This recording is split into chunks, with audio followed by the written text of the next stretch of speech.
irmãos, estamos sendo beneficiados por essas ações da espiritualidade. Por isso agora é aquela prece que nós todos devemos fazer com o coração. Fique à vontade. Quem desejar fechar os seus olhos, fique à vontade. E podemos dizer assim: Senhor, estamos aqui reunidos em nome de Jesus, para aprendermos realmente a amar. Esse amor incondicional que é necessário à nossa evolução. Por isso, Senhor, nós te pedimos a força e o fortalecimento da nossa fé, para nos conscientizarmos da nossa imortalidade, para sabermos que as provas e expiações desta existência não são por acaso. Por isso te pedimos, Senhor, o consolo às nossas aflições, angústias, o entendimento para com todos aqueles que nos magoam, que nos ofendem, a força para perdoar a todos eles, mas e principalmente que eles nos perdoem as ofensas que cometemos de uma forma consciente ou não. Por isso, Senhor, o Evangelho de amor de Jesus é um instrumento necessário para que a evolução desta encarnação saia exitosa em cada um de nós. Por isso nós te pedimos esse auxílio e essa misericórdia, que através dos teus mensageiros de amor nos são outorgados a cada instante da nossa existência. Obrigado, Senhor. Que assim seja. E é com muita satisfação que nós temos aqui conosco o Ayrton Dornelles, que ele faz parte do centro lá de Itapema, Luz do Amanhã, que vai nos falar hoje sobre a saúde e a moral, e que Jesus te intua. Obrigado. Queridas irmãs, queridos irmãos, que a paz de Jesus esteja conosco. Dizem os espíritos que o espiritismo não veio trazer uma moral nova, veio dar esclarecimento sobre a moral de Jesus. E também o espiritismo nos mostra Jesus sob um novo olhar, um olhar que somente com o tempo poderíamos tentar entender. Nós, quando estivemos na presença dele, fomos testemunha de vários milagres, de várias curas do corpo físico, o que não poderia ser diferente, pois estávamos na presença de espírito de excelsa envergadura moral. E nessa condição, sua simples permanência entre nós produziu fenômenos que preferimos à época entender como milagrosos, impossíveis de serem feitos por outras pessoas. E por isso mesmo, tivemos que trilhar alguns caminhos e melhorar o nosso entendimento intelectual, para que pudéssemos hoje, à luz da doutrina, explicá-los, esclarecê-los e entendermos que eles nada mais são do que o cumprimento da lei divina. Emmanuel, nas primeiras frases que traz na obra Caminho da Luz, quando nos reporta a história da nossa civilização sobre a Terra, já no primeiro capítulo, nos informa que rezam as tradições que no universo existe um grupo de espíritos puros e eleitos pelo Senhor da vida para que possam reger os destinos da humanidade. E desse grupo seleto faz parte Jesus.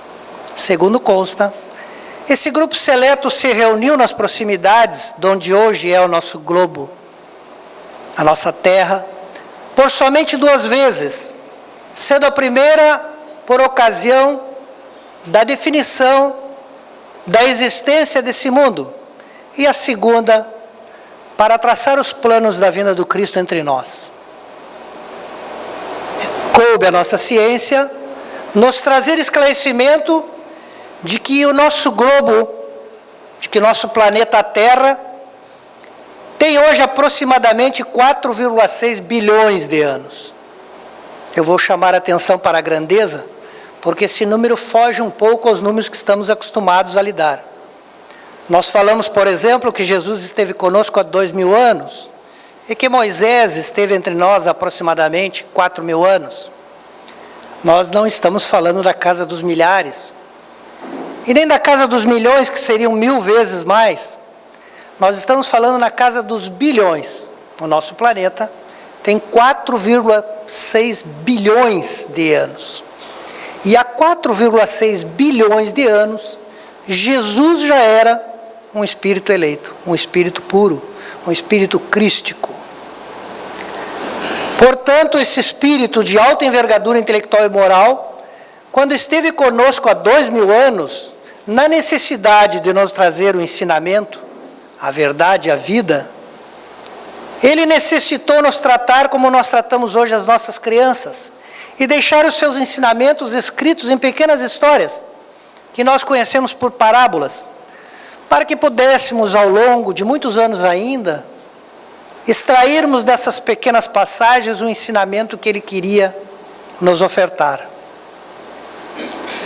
Por isso mesmo, foi impossível que Jesus nos dissesse tudo, e foi necessário de que o Espiritismo, que nada mais são do que os nossos entes amados desencarnados, que vivem como nós, do outro lado da vida, na verdadeira vida, nos trouxesse conhecimento que nos faltava, e nos mostrássemos o que realmente Jesus quis nos dizer. Como não poderia ser diferente, nós, espíritos ignorantes, sempre damos mais atenção àquilo que nos era mais imediato, aquilo que atendia de uma forma mais rápida às nossas necessidades e anseios. E por isso, ao longo dos anos, fomos nos acostumando a ver na figura de Jesus aquele que cura o corpo físico. E como essa ideia se enraizou em nosso inconsciente, cada vez que a dor nos visita, a gente lembra que tem que ir no centro espírita. Ou aqueles que professam outra religião, lembram que precisam ir às suas igrejas. E nós vemos a igreja e pedimos a Jesus que nos dê a felicidade, que atenda aos nossos desejos e que nos faça ter a saúde que almejamos. Certamente Jesus realizou tais obras para nos chamar a atenção. Mas certamente não era esse o propósito da sua estada conosco. Certamente veio ele para realizar aquilo que o Espiritismo vem nos demonstrar, para ser para nós um modelo e um guia, para guiarmos para um caminho, o caminho qual ele já percorreu, para levar-nos ao lugar onde ele já está, que é o lugar da perfeição, que é o caminho para o nosso aperfeiçoamento, e que é a estrada que nos conduzirá à plena felicidade que todos nós almejamos. Certamente, o exemplo mais vivo das suas realizações não estará na cura do paralítico, mas certamente na conversão de Zaqueu, na conversão de Maria Madalena, na conversão de Paulo de Tarso, ou na conversão de Santo Agostinho, ou na conversão de Francisco de Assis, que realmente alcançaram a entender o que o Mestre propunha. Qual era o seu apelo aos nossos corações. E nós, ainda tateando o entendimento do que seja realmente a proposta de Jesus, ainda muitos estamos presos a essa ideia do imediatismo, daquilo que necessitamos para essa vida que estamos experimentando agora. Mas não foi só Jesus que nos deu caminhos e que nos guiou para que entendêssemos a proposta de melhor vivermos a nossa vida sobre essa terra. Foram diversos os seus emissários que durante a nossa história terrena registraram conhecimentos capazes de nos propiciar uma situação de melhor estada sobre esse orbe enquanto aqui estamos. Poderíamos citar, por exemplo, a civilização grega, cujo auge se deu 6 a 4 séculos antes da vinda do Cristo, onde ainda hoje nós debruçamos sobre o estudo dos seus principais filósofos para entreter conhecimento em muitas das áreas de estudo que versam as nossas universidades.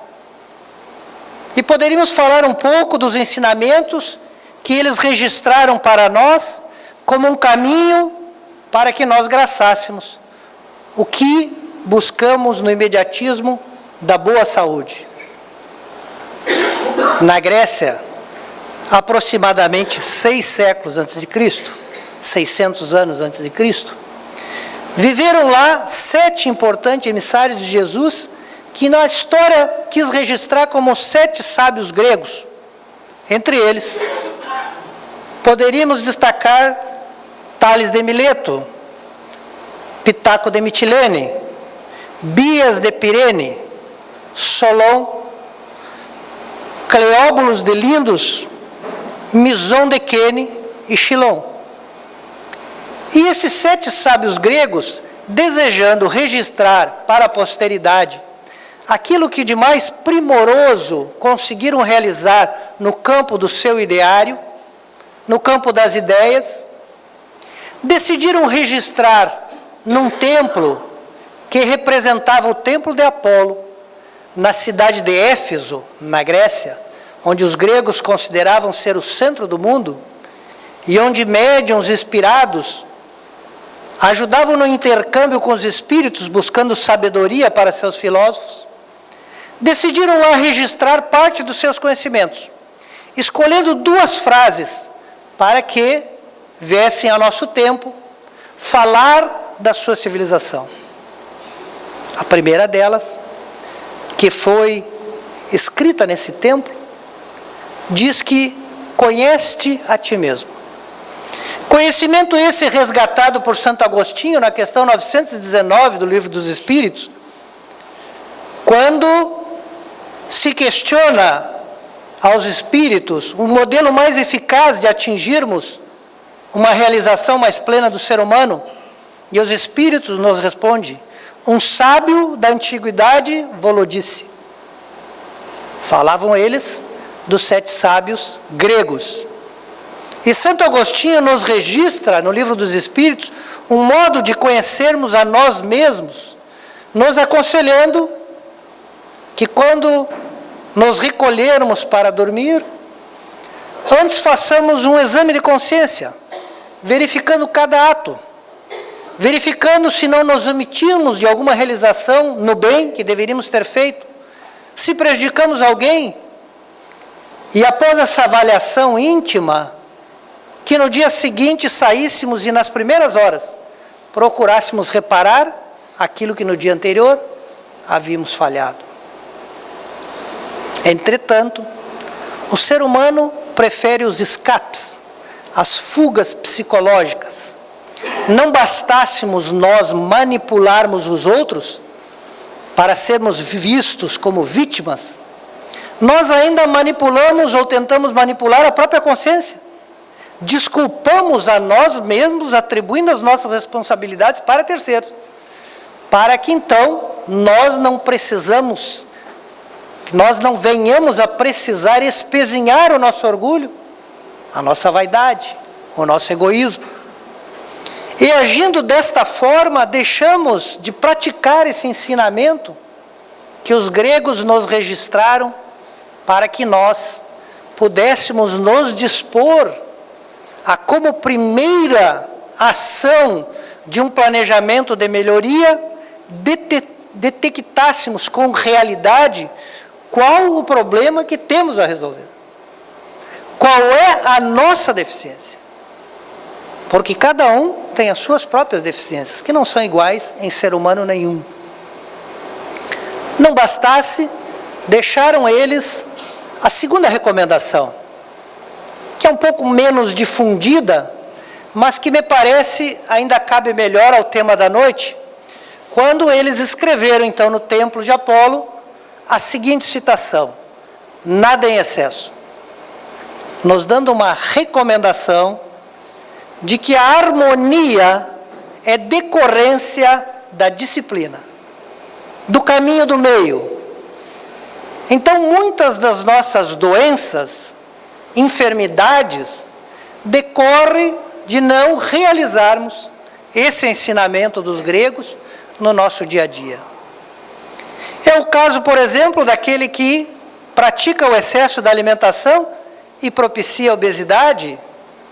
É o caso também daquele que usa em excesso o açúcar e contrai a diabetes, daquele que pratica o tabagismo e, por consequência, propicia efizema, aquele que ingere muito álcool e provoca cirrose, aquele que se alimenta com excesso de gordura e propicia o aumento do colesterol, aquele que fica muito tempo em vigília, não dorme, e baixa a sua imunidade.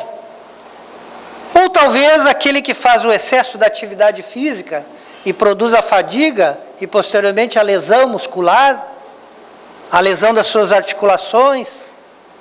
Então, muitas das enfermidades que nós experimentamos resultam exatamente dos nossos excessos em relação a uma vida mais equilibrada que poderíamos ter. Mas eu quero me agarrar melhor na ideia hoje de um outro excesso que muitas vezes nós não demos conta da sua existência, que é os excessos praticados em pensamento. E como é um tema extremamente moderno para a nossa atualidade, eu gostaria de recorrer a um livro bem recente, lançado agora há pouco, exatamente em 1868, que é o livro A Gênese, que foi a compilação que Kardec fez exatamente das causas primárias. E lá nesse livro, que já vai aí mais de 150 anos, ou 150 anos, né? Diz Kardec o seguinte: o pensamento, conforme seja bom ou mal, saneia ou vicia os fluidos ambientes. Atuando esses fluidos sobre o perispírito, este a seu turno reage sobre o organismo físico. Se os fluidos são de boa natureza, o corpo ressente uma impressão salutar. Se são maus, pode ocasionar desordens físicas. Não é outra a causa de certas enfermidades. Eu diria que se ao tempo de Kardec essa era a causa de certas enfermidades, eu me arriscaria a dizer que hoje é a causa da maioria das enfermidades, o pensamento viciado. Mas para nós entendermos essa citação, essa tese que Kardec defende em A Gênese, é necessário que nós entendamos um pouquinho o que seja cada um dos componentes que ele cita. Pensamento, fluido, do que se trata cada uma dessas coisas. Então nós vamos utilizar algumas bibliografias espíritas para que nós consigamos entender o que seja cada um desses componentes. E eu gostaria de citar essas bibliografias para que não ficasse a impressão de que nós estamos trazendo alguma coisa aqui que não esteja contida no ensinamento espírita. Então essas ideias, elas são defendidas, por exemplo, no capítulo 14 de A Gênese, que fala dos fluidos. Capítulo esse que, a meu ver, deveria ser uma leitura obrigatória para aquele que quer entender os fenômenos espíritas e o funcionamento da vida fluídica, da vida perispiritual.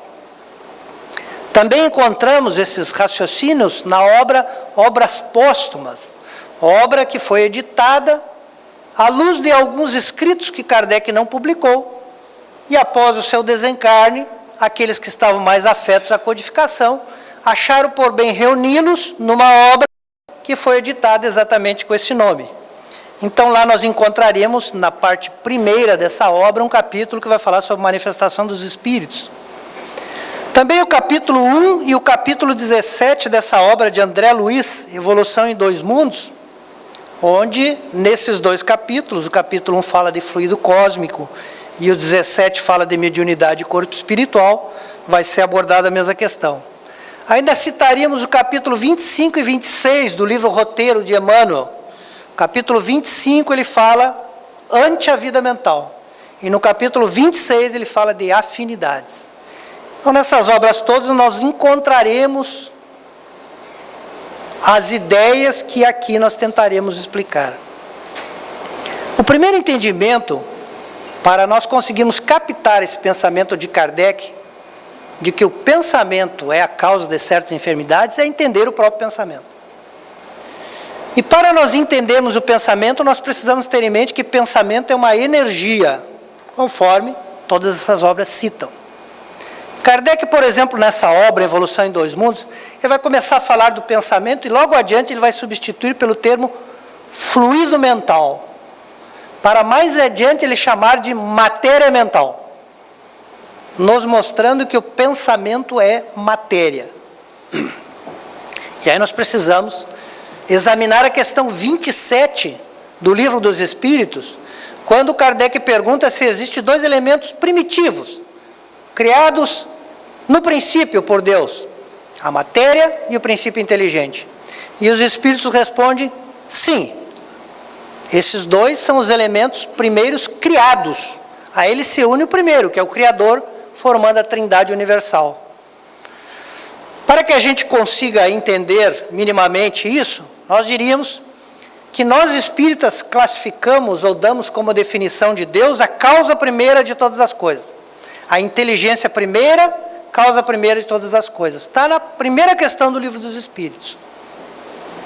Por que inteligente? Inteligente porque sua obra é inteligente. Alguém que faz uma obra inteligente necessariamente tem que ser inteligente também.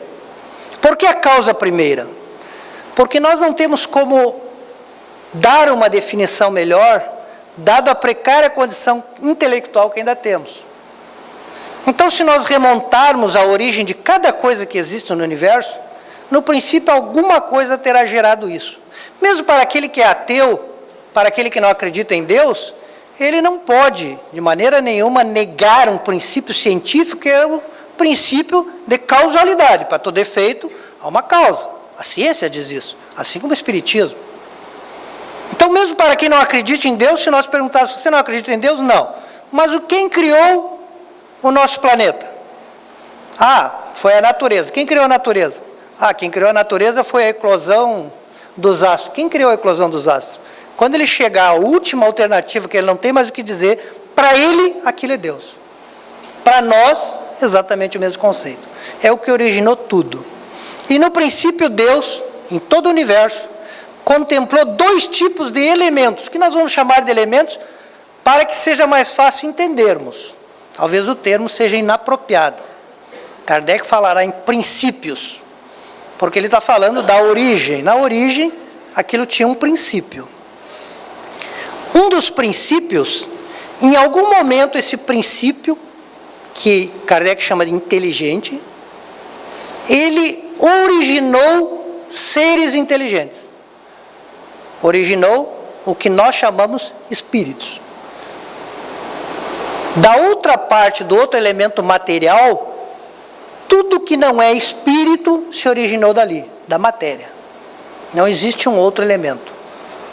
Então nós conhecemos a matéria tangível, que é essa matéria que nós conseguimos perceber com os órgãos deste corpo físico, porque essa matéria vibra numa intensidade que nós conseguimos captar com a nossa percepção, e existem outras tantas matérias que nós não conseguimos captar com os nossos sentidos quando estamos reencarnados, mas que muitos de nós, quando dormem, conseguem captar e ver alguma coisa dessa outra matéria.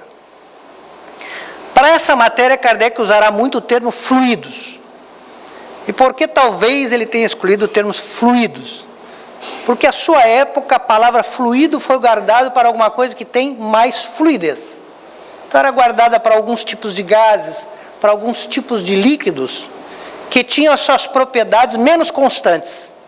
E Kardec se apropriou, como o nosso português é limitado, desculpa, no caso dele o francês, então como a nossa linguagem humana na Terra é limitada, todas as línguas, ele se apropriou desse termo que parecia mais afinizado, que nada mais são do que uma matéria mais rarefeita, uma matéria que não é tão coesa, e consequentemente, essa matéria faz parte da vida que nós temos quando não estamos reencarnados ou quando estamos em estado de sono. Então a gente vê os relatos nos livros espíritas que a pessoa se desprende vai para outro lugar que tem mesa, cadeira, consegue ver os espíritos, tudo porque lá também tem matéria. Né? Nós vimos os relatos nos planos que nós não conseguimos perceber, o relato de que há pessoas sofrendo, de que há corpos dilacerados, de que há lama, e de que também há lugares maravilhosos, com construções maravilhosas. Tudo é matéria deste mundo que nós habitamos originalmente. Mas quando estamos encarnados, não conseguimos percebê-lo. Para entendermos, nós então, quando fomos criados, vamos ver aqui se todo mundo aqui é inteligente? Todo mundo? Então todo mundo aqui é espírito. Hã? Se tem inteligência, nasceu do princípio inteligente e é espírito. Nunca mais digam que vocês são, nunca mais diz o meu espírito. Não, vocês são espírito. Muito bem, quando nós fomos criados como espírito, o espírito não tinha forma, ele não conseguia ser percebido, porque ele não era matéria. Então foi necessário que nós habitássemos o primeiro corpo, um corpo que nós teremos sempre. Estando encarnado ou desencarnado, ele fará parte da nossa vida. E é esse corpo chamado perispírito que consegue atuar sobre a matéria mais tangível.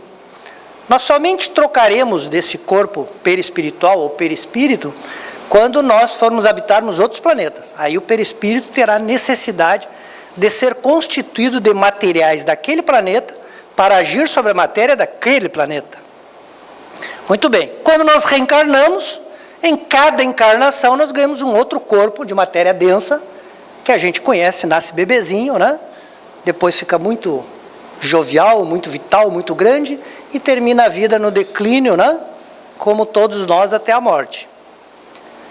Então esse corpo material, nós conhecemos alguma coisa dele. Nós sabemos que esse corpo material está imerso num ambiente, numa atmosfera da Terra, onde dali ele tira determinados elementos que ele absorve e são essenciais para a sua sobrevivência.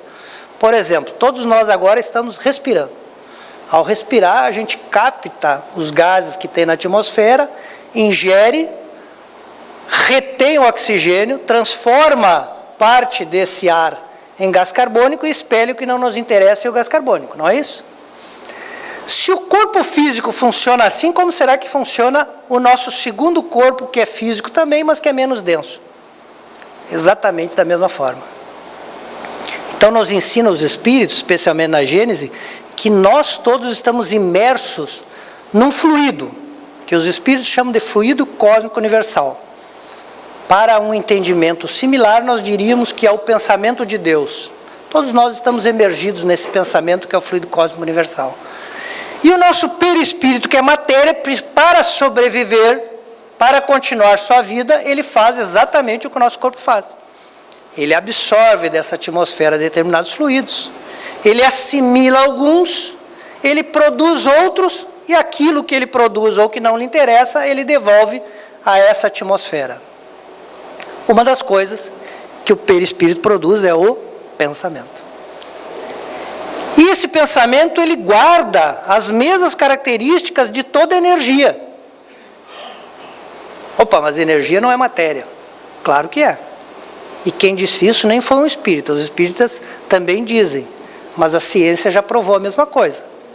Que Jesus, que reencarnasse entre nós, lá na Alemanha, um dos seus enviados foi Albert Einstein, que foi prêmio Nobel em 1929, prêmio Nobel de Física, que depois erradicou-se nos Estados Unidos, onde foi convidado a lecionar numa das suas grandes universidades. E ele nos deixou uma fórmula que está na cabeça de muitas pessoas que passaram por isso no segundo grau, tinha que decorar, que nos mostra que energia é matéria, diz ele. Energia é igual a massa vezes a velocidade da luz ao quadrado. Vamos começar no final. O que é a velocidade da luz? A velocidade da luz, ela foi definida em 300 mil quilômetros por segundo. O segundo é rápido, né? Em 1 minuto tem 60 segundos, então é muito rápido. A luz iria 250 vezes a Chapecó e voltaria nesse período de 1 segundo. Então, o que tem massa? O que tem massa é a matéria. Massa não é o que a gente Melhor ainda, massa é o que a gente normalmente chama de peso. Né? Quando a gente sobe na balança e diz, eu estou com tal peso. Não, você está com tal massa. A única coisa que tem massa é a matéria. E a matéria, para os nossos cientistas, a matéria mais rígida, a matéria mais condensada. Nós sabemos que não é verdade, toda matéria tem a sua massa. Então o que Einstein disse é o seguinte, se eu pegar uma massa de qualquer matéria e acelerar, numa determinada aceleração, ela vai se transformar em energia. E, portanto, o inverso é verdadeiro. Toda energia, na verdade, é constituída de corpúsculos de matéria. E, portanto, ali existem átomos. E esses átomos estão, como todos os átomos, em movimento. Porque o átomo, quando ele tem uma descompensação, quando ele tem menos elétron do que deveria, ele tende a atrair elétrons livres de outros átomos. E esses elétrons, ao se deslocarem de um átomo para o outro, produzem um constante movimento da matéria. Então, quando nós pensamos em energia elétrica, nós temos que pensar que aquilo é matéria. Uma matéria um pouco diferente do que a gente está acostumado a pensar. E toda a matéria, quando ela se desloca, e ela se desloca em ondas, ela irradia. Então, se nós medirmos num fio condutor a corrente elétrica que está ali, nós perceberemos que a uma certa distância do fio condutor também há um campo onde essa força atua. Tudo isso vale para o perispírito, porque o perispírito também produz o pensamento. O pensamento é uma energia. E mais que isso, diz Kardec, nós, através dos nossos pensamentos, construímos uma atmosfera ambiente para nós. É o que André Luiz, por exemplo, nessa obra, vai chamar aura. Então vamos recapitular. Eu sou espírito, tenho meus sentimentos, meus desejos, minhas vontades. A partir desses desejos, pensamentos e vontades, eu manipulo os fluidos do ambiente que eu absorvo e produzo outros. Dentre eles o pensamento. Esse pensamento fica como que à minha volta. De tal sorte que para os espíritos mais evoluídos, esses pensamentos funcionam como uma televisão. Eles chegam, nos olham e percebem nessa atmosfera fluídica do perispírito o que está se passando com a gente. Por exemplo, o que está nos afligindo, o que está nos deixando feliz. Muitas vezes o que nós já vivemos está ali registrado claramente. Ocorre que esse pensamento se carrega das emoções e das intenções do emissor, como na eletricidade. Quando um motor produz a diferença de potencial para que os elétrons se movimentem no fio condutor, aquele fio condutor estará impregnado da vontade do motor, ou do modelo em que aquele motor foi desenhado, foi projetado. Ele produzirá energia naquele modelo. E nós também fazemos a mesma coisa com o pensamento. Nós impregnamos no pensamento exatamente aquilo que nós desejamos, aquilo que temos vontade. É por isso que os espíritos nos dizem, no mundo espiritual, as realizações, as construções são feitas a partir de pensamento e vontade. Então são os nossos amigos espirituais, que muitas vezes muito mais capacitados que nós, que através do seu pensamento e vontade, constroem lá determinada habitação para que nós, ao desencarnar, possamos ter aonde ficar. Ocorre que não é só eles que fazem isso, todos nós fizemos isso. E quando nós passamos a condição de humanidade, nós ganhamos um atributo ao nosso pensamento, que é o pensamento contínuo. Ou seja, nós não conseguimos parar de pensar. Se eu dissesse para vocês, pare de pensar por alguns minutos, vocês ficariam exatamente assim. Não pensa, não pensa, não pensa, não quero pensar, não quero pensar, não quero pensar. Ou seja, vocês estariam pensando em não pensar. Não tem como desligar a mente. Então quer dizer que nós estamos construindo pensamentos todo o tempo. Mas pensamento é matéria e essa matéria me envolve. Dizem mais os amigos espirituais. Atendendo às propriedades da matéria, toda a matéria está sujeita à atração. E à repulsão, consequentemente. De tal sorte que essas energias em volta de nós têm as propriedades do magnetismo. E no magnetismo, segundo nos revela Kardec, os iguais se atraem e os contrários se repelem. Então vamos lá, estou produzindo pensamentos. Esses pensamentos estão edificando, construindo uma habitação em torno de mim, o que Kardec chamará de atmosfera espiritual. Essa atmosfera está carregada, impregnada dos meus pensamentos. Esses pensamentos estão impregnados das minhas intenções, das minhas emoções, e eles vão atrair quem está similar. Com uma diferença em relação à eletricidade e aos materiais mais tangíveis. A situação de espaço é rompida, ou seja, no momento em que eu produzo determinada matéria mental de certa qualidade, exemplo, uma matéria impregnável, impregnada da minha emoção raiva, eu posso me ligar com alguém que está do outro lado do mundo, um japonês, porque não tem a condição de espaço em relação a essa matéria, que vibra na mesma sintonia comigo, e eu começo a trocar com ele a mesma energia. E assim como com ele e com todos que estão nessa sintonia. É por isso mesmo que os espíritos responderam à questão, se os espíritos influenciam na nossa vida, os espíritos responderam que a mais das vezes eles nos dirigem, porque estamos constantemente ligados a todo mundo que está na nossa vibração. A nossa sintonia faz um cordão energético com todos. Então, basicamente, nós irradiamos em conjunto uma realização naquele momento. E isso vale para as coisas boas e para as coisas más.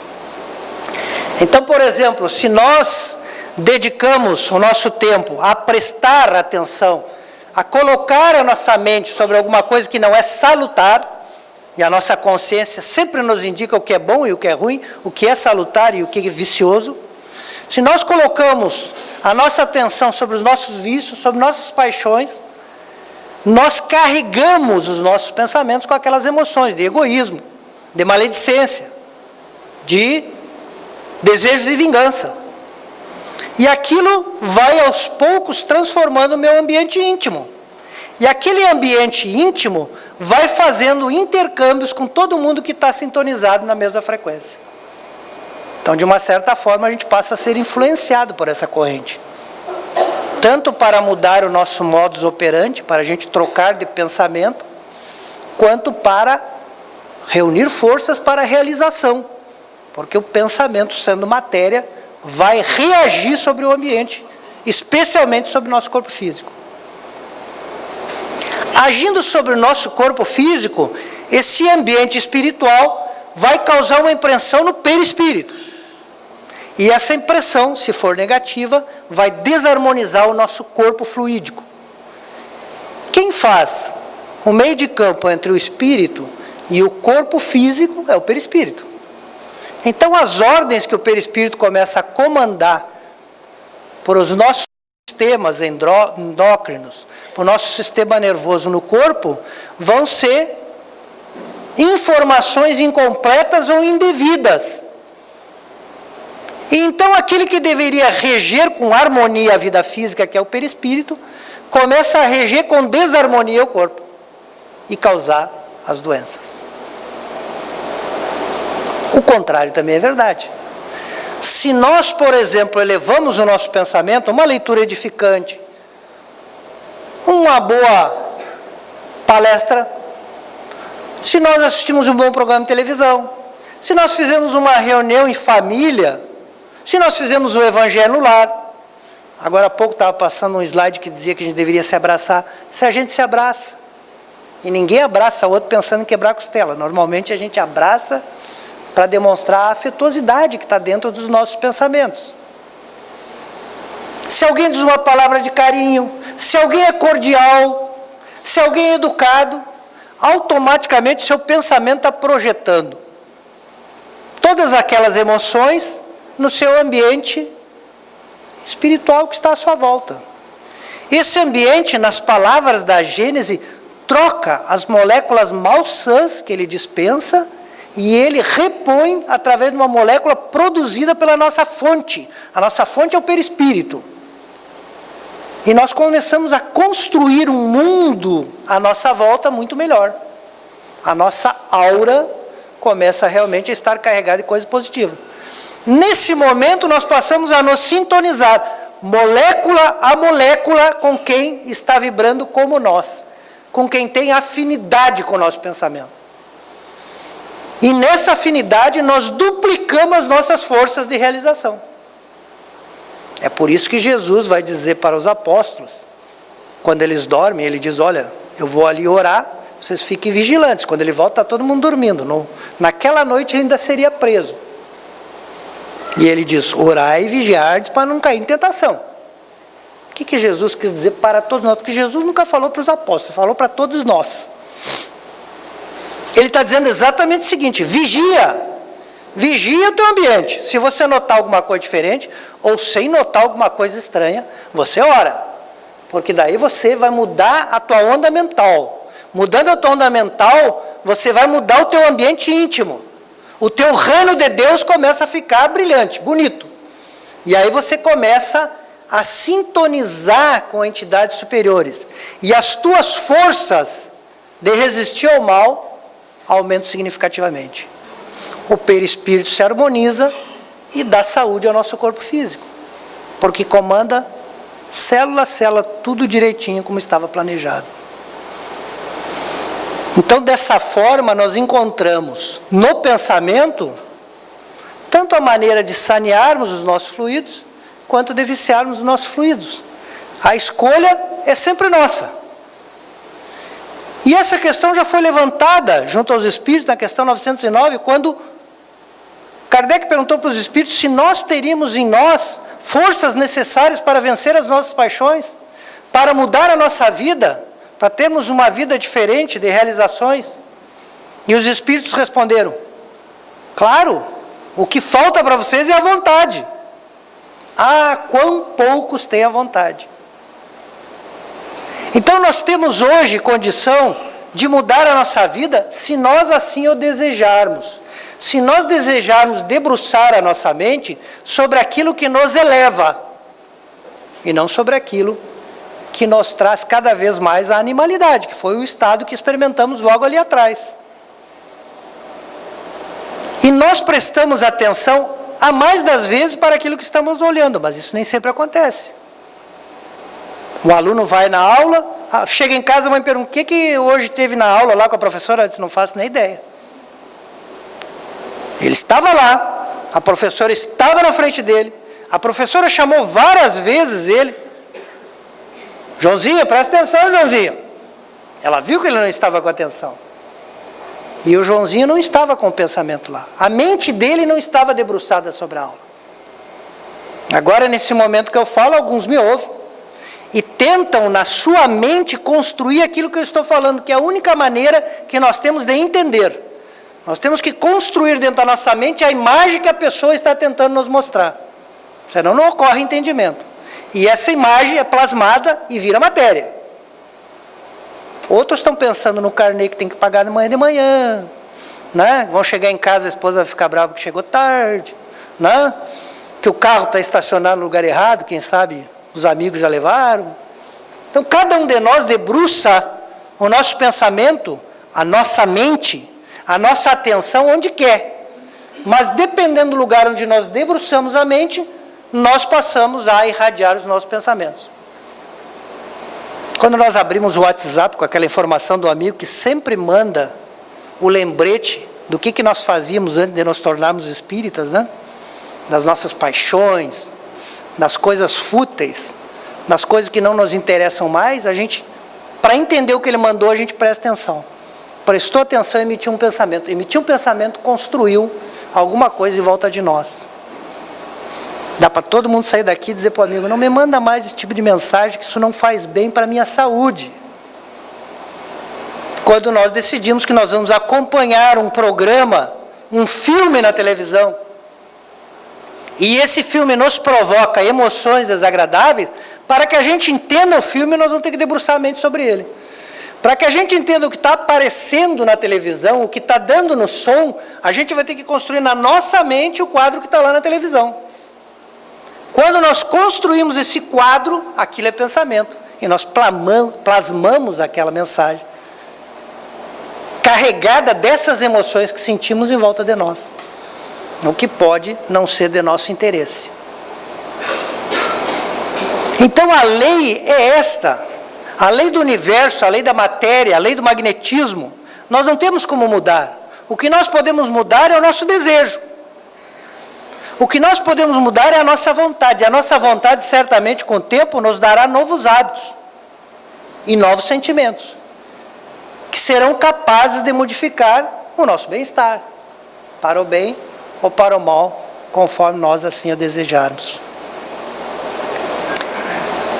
Um avô, percebendo que o neto estava muito irritado, muito abalado, porque ele teve uma discussão com um coleguinha na escola, e ele se carregou do sentimento de vingança em relação àquele coleguinha, e o avô, desejando de alguma forma ajudar então esse neto, que estava diante daquela solução, sentou com ele e disse: sabe, meu netinho, que eu também muitas vezes tive vários momentos na minha vida em que eu estive na tua situação.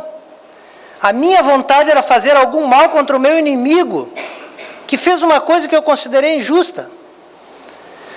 Mas esse desejo de vingança, esse desejo de provocar o mal, ele é mais ou menos como um veneno, que você quer que o inimigo tome, mas na verdade quem está tomando é você. E você fica esperando ali, quando é que o inimigo vai morrer, mas é você que toma as doses. Então só fará mal para você. É como se nós, dentro de nós, diz o avô, tivéssemos dois lobos. Um lobo é bom, todo mundo gosta dele, ele é harmônico, ele não se ofende. Ele sabe que a opinião dos outros não importa, e as ações dos outros não importam, porque na sua vida são suas ações que constroem a sua existência. E ele está sempre em paz. Mas dentro de nós tem um segundo lobo. E esse lobo é vingativo, é mau. Ele quer fazer sempre alguma coisa que prejudique o outro. E assim nós nos vemos todos os dias entre os dois lobos que estão dentro de nós, lutando ferozmente. O neto parou, pensou e perguntou ao avô: e qual dos lobos que vence? Aquele que nós alimentamos mais. Então nós precisamos fazer uma análise. O nosso dia tem 24 horas. Quantas horas eu estou em oração? Quantas horas eu estou lendo um bom livro? Quantas horas eu estou dedicando meu tempo para ajudar alguém, para falar uma palavra amiga, para fazer um bom gesto? E quanto tempo eu estou sendo eu ontem? Quanto tempo eu estou agindo inconscientemente, repetindo atos que eu venho realizando há muitas encarnações e que me prende numa teia mental de onde eu não consigo escapar? E se nós quisermos o antídoto, o remédio para curar todos os males, o remédio que dá a resignação, não a acomodação, a resignação, que sabe entender que a dor de hoje, na verdade, é uma campainha, um alerta, que está me dizendo: olha, pensa um pouco em Jesus. Pensa um pouco o que está errado com a sua vida. O que você tem que fazer para sair do ponto onde você está? Se nós ingerirmos esse remédio, 3 doses por dia, uma de manhã, uma durante o dia e uma à noite, nós certamente sairemos dessa situação. E esse remédio todos nós temos, é o Evangelho de Jesus. O Vigário Monô, no Evangelho segundo o Espiritismo, nos diz que a oração é das coisas mais importantes para mudarmos a nossa vida. Mas que na oração o mais importante é agradecer. Se todos nós fizéssemos um instante de conhece-te a ti mesmo. Tem uma caixinha grande dentro da nossa mente que chama inconsciente. A gente não consegue saber exatamente o que tem lá, mas a gente tem as impressões. A gente consegue registrar as impressões do que está guardado lá. É tudo aquilo que a gente já viveu. E se a gente fizer esse minuto de conhece a ti mesmo, a gente vai perceber que lá não tem tanta coisa boa assim. Mas que mesmo assim Deus agiu com benevolência, com piedade, com amor, com indulgência para comigo, me deu essa vida maravilhosa. E essa oportunidade de fazer a diferença, de mudar tudo. De viver em paz e viver bem e amar. E se realmente eu tiver essa gratidão, eu então reformarei o meu mundo íntimo. Os meus pensamentos se reunirão com os pensamentos de todas as entidades do bem, que sabe que felizes somos nós, que temos Jesus em nossa vida. E as nossas forças, a nossa coragem, a nossa fé não será mais pequena, será muito grande, capaz de mudar o mundo. E nós então teremos a tão sonhada vida que todos nós queremos ter. A vida em que nós nos amamos, como nós gostaríamos que os outros nos amassem também. Que assim seja. Obrigado, Ayrton. A beleza da doutrina é essa, ela é tríplice. Hoje nós tivemos uma aula científica, religiosa e filosófica da nossa existência. Esse entendimento é que faz a doutrina dos Espíritos ser racional, e não tão somente aqueles que buscam uma casa achando que vai buscar um milagre que vai acontecer na sua vida. Então, essa é a importância do estudo da doutrina, é a doutrina do esclarecimento, que vem nos dizer de uma forma tão racional o porquê nós ainda sofremos. E nós ainda sofremos porque queremos. Isso está muito bem dito e foi explanado aqui pelo nosso palestrante desta noite, que nós agradecemos.